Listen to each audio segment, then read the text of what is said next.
Well, hi everybody. I want to make sure that from your lab from yesterday that you really understand this input and output. So I'm sure that you felt a little bit different going from your first time to your second time with your rubber bands, but I really need you to go a little bit deeper on not just muscles, not just arms, but really thinking about cellular. So we're going to real quick go back to our input and output, and sorry, I'm using my phone here, muscle cell.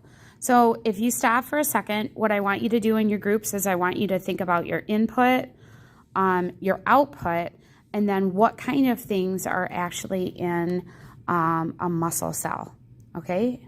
So stop the video and discuss this in your pods. Okay, well, hopefully you have something very similar to this, that you have oxygen and glucose, your outputs, ATP. Maybe you even thought about the lactic acid if we did fermentation, of course, without the oxygen.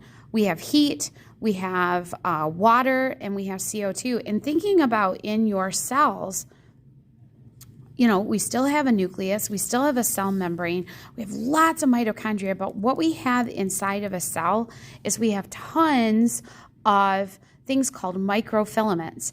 And some of these things, you can kind of see them here in the pictures.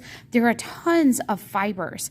The fibers are very similar to if they were to run like your hands, if you were doing your hands like this, and like this. They run kind of like that together, and that's what's actually doing the muscle contraction. So I was showing another group I have, because I teach, imagine this, that I have, this is all a muscle, and a muscle is broken up into compartments. So this could be a whole bicep, but within the bicep, you have compartmentalized, there's connective tissue. Now, connective tissue is what binds any muscle to bone, and muscle to muscle. So there's connective tissue inside here. And then within each of those, there's still more connective tissue that runs around the muscle fiber. It's an individual muscle fiber that actually is doing the muscle contraction. So when I think about it, when you're lifting something like, oh, this is really heavy, this is not eliciting that many muscle